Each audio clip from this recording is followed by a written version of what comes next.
if you are not married, then why do you need sex? Why do you need to access someone's heart? To be in a healthy relationship, why must every man I meet demand for sex? I'll tell you this. And by the way, if you engage in premarital sex, it is not God who is going to get pregnant. It is you. Most of your kids. Point noted. Kinye mtacheki hapo mtalan kama hivi nimelan mabombshell zimethrowiwa huku hata sina waja kusema.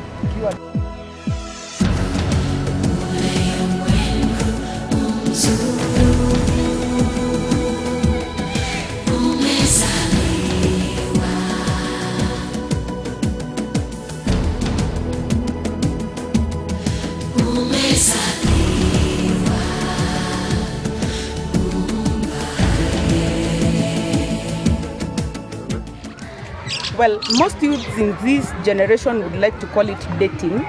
Relationships have become a common thing in modern teenagers. Kids as young as 8-year-olds are becoming parents. That is a fact all around the world. Check out and uangalie YouTube, it's happening. It's a real thing. It's out there. Now, you see, these kids are going this direction because nobody is telling them what is right from what is wrong. Nobody is sitting these kids down and telling them, don't do this or this is the disadvantage of doing this. Both parents and us, their big brothers and sisters, have failed. As a result, we've had children as young as 13, 15 years landing themselves in early marriages. But it's all because nobody was there to tell them, don't do this. Nobody was there to tell them, yes, it is happening, but you can avoid it. Now we know it's happening. It is all happening out there.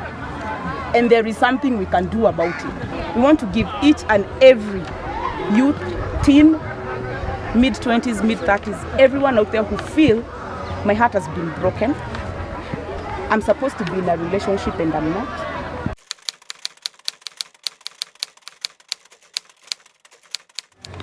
How are we supposed to move forward?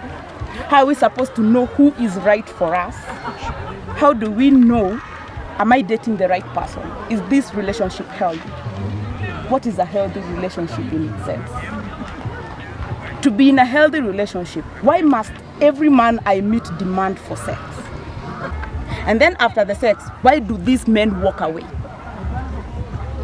Why is my heart always that losing end? Why am I always on the losing end? That is the questions we want to be answered today.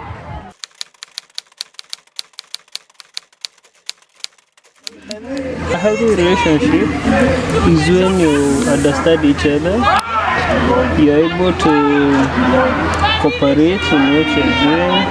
I think where there is communication. What is communication? Yeah, you speak out things when you are like disagreeing. A healthy relationship to me is when I know I can trust this person. I don't have to worry about this person.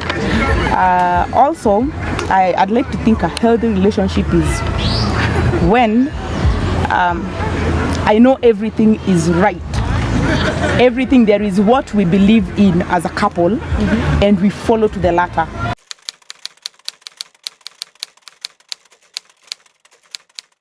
There's no right time to start a relationship because a healthy relationship may come from a healthy friendship. Personally, if you have a good background with your friends and you understand each other, the relationship is going to be healthier. So the minute you feel like you want to start a relationship, it depends which type of a relationship.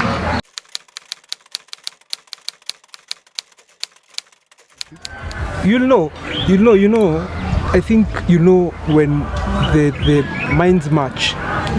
You know, this person might not be the right person you're looking for, but the minds do match. There's a way God has created our human nature that minds they clog.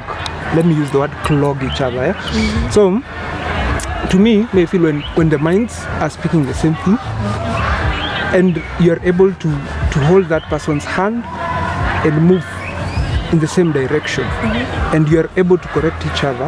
And I tend to believe that when two people come together, it all starts from friendship. You have an objective with yourself. You work with objectives. If the two of you are having similar objectives, if that the two-ness of the two parties are together and you have one objective that you are aiming to achieve, then that's a good relationship.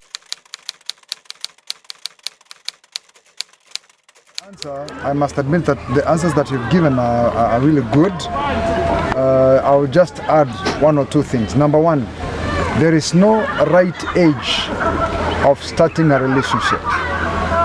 Why? Statutory speaking, in Kenya, the right age is above 18. In America, 16, or any other places, the age is different, you know. But then we must also admit that you can be 30 years old and you are not mature enough to handle a relationship. So the right age, number one, the right age to start a relationship is when you feel that you are able to handle the relationship itself. The ability to keep some money in the bank and you are not going to use it even if there is a need, a particular urgent need, but the money still remains there, shows that you are well self-disciplined in a manner that even if your woman mishandles you, you are going to be patient with her. Even if you're able to respect your boyfriend and you don't respect other men out there, you are still not not in the right age of a relationship. Why? Because if you cannot respect them, you cannot pretend to respect this one. There will come a time when you will deal with him like any other man, and therefore you must. You see, maturity in a relationship is not an action; it is an attitude.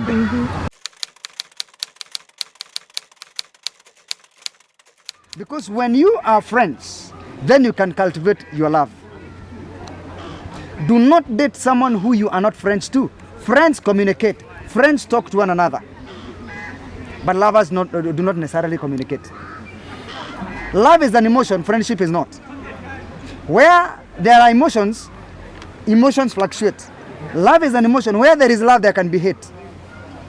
And therefore the basis of the right relationship is the friendship.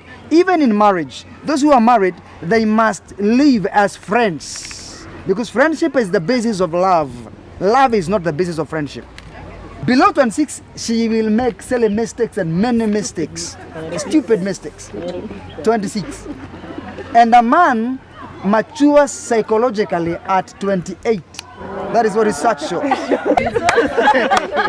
Most of your kids. Point noted.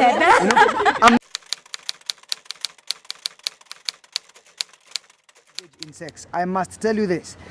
The right age to engage in sex, or the proper age to engage in sex, is when you're mature. When your body biologically has matured, it asks for it. Okay? When your body, yes, even 16, even 9. But then this is the point. This is the point. In life, before you do anything, you have to look at what are the consequences and what are the benefits. Now, I must say this. Sex was created by God not as a place of enjoyment. Enjoying sex is a byproduct of the purpose. Enjoying sex, sex was meant or is meant to enter into the most private part. Now, the private part of a man and a woman is not the sexual organs, it is the heart. The heart is the private part of a human being. And therefore, God created that thing there. God created the aspect of sex so that the two people who are one, the two people who are a husband and wife, are able to commune and exchange their hearts well. So that through sex, I'm able to access the heart. I have a question for you. If you are not married, then why do you need sex? Why do you need to access someone's heart?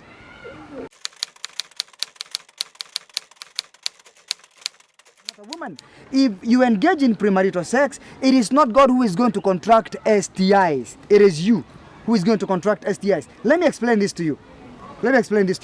That when it comes to sex, when people engage in sex, whether in marriage or outside marriage, they risk one thing. They get to know one another so much in a manner that if there is no any other bond that is holding them together, they cannot hold that relationship. It will break. Wow. All right? That is why even in marriage, if a woman realizes that this man is here only for sex, that marriage doesn't last. It breaks. Okay? And therefore we need to understand this. It is risky when you engage, apart from just being a sin, because it is a sin as well. If you engage in a premarital sex, then you are also exposing yourself to another thing called comparative thought. When you will get the right man, it is possible you'll begin to compare the current man with the previous man you had sex with. Now we have had a good day. We have enjoyed everything. We have played, we have eaten, we have learned, we have had discussions about relationship and marriage. Though marriage we are going to discuss the next time. We have learned a lot and we look forward for the next time. This is my first time having an outing with Generation 254, and I must admit it's the greatest of all times. It was a nice experience. I enjoyed my day. It was a worldwide experience. It was a worldwide investment, and I look forward to the best. I look forward to the coming meetings. I look forward to the plans that are on board, everything that we've planned for, and I'm hoping that we will succeed and we will make an impact on our lives and on the lives of others. Kitu moja ni ku-appreciate. Leo ilikuwa siku moja ya kufana sana. Manzela imekuwa siku poa. Nimelearn a lot na kwa mayouth huko nje na waje at least kinye mtacheki hapo mtalan kama hivi nimelearn mabombshells zimethrowiwa huku hata sina waje kusema. Okay, today was an awesome day for me being in Generation 254. Being my first experience here, I've learned a lot about relationship, about sex and other things. I would urge other youths to come to this, into consideration to this and learn these things because they are important and they are... Okay, my experience for today, today was a great day for me. In terms of, I've learned a lot in terms of how to handle my relationship, in terms of how to handle my relationship. And I encourage youths out there, I encourage my fellow friends out there to be joining this movement. It's a great movement, educative, and we're still learning more and we're still in the process of learning. It's been such an exciting experience. Since yesterday evening, we've learned so much today during our visit here about relationships and marriage, and it's exciting. Looking forward to the next season at the Arboretum come next month. No, today it was good. I had a lot of fun and I've learned a lot, especially from our pastor, Esther. The experience is awesome. I'm looking forward for the next one. That's all I can say for now. The experience today has been okay. I've learned a lot actually. Yeah, I didn't expect this, but I expect to learn more next time. Actually, this is my fourth time in this group, and we expect to learn more. Imekuwa awesome. Nime have fun, food ilikuwa poa. Nime learn new life skills and I'm looking forward for more meetings. We have come to the end of today's session. It's been a fruitful day. It was a day that we have really invested so much into. We were looking so much forward to learning so many things. Personally, wow. My mind is just blown. I've learned so many things about relationships, things I never knew about. I've learned the mistakes I've always done, things I should have done, things I did that were right and others were wrong. This has just been the best day of my life so far. I don't even feel like going home. I'm looking so much forward to season 5 of the Sleek Outing Revolution, which is going to be at Arboretum on October, the second week of October. We'll probably give the dates later on our page. Now, it is important to understand that every man was created to have a woman, and every woman was created to have a man. And it is important as well to understand how you carry out your relationship determines how you will end up in your relationship. You have been waiting for. We are here to change you, your next generation to come, and the next generation to come, and the one that is coming, the one that is right upcoming, right behind us. We are here for you. It is all about you. If you are not part of this generation, you ain't about life. You just ain't about life. You have got to be in it to win it, and we are here to win, and win we must. This is generation 254. Keep it locked. And therefore I must explain, or I must tell you this, that when you are engaging in any relationship, look at 10 years to come, or look at 50 years to come. Where will you be with that relationship? And if you will not be anywhere, then that relationship is not needful. You must begin a relationship looking at its end. And that is the purpose of the Lord. I must also tell you this, that marriage is not a destiny. Marriage is not a destiny, but happiness in marriage is what is a destiny. That is what people look for. That is what God intends us to have. He intends us to be happy in marriage. I pray that today, the relationships you are beginning, or the relationship that you are in, if it ends up in marriage, then you will have sufficient and enough happiness to keep you going, because that is the destiny of marriage.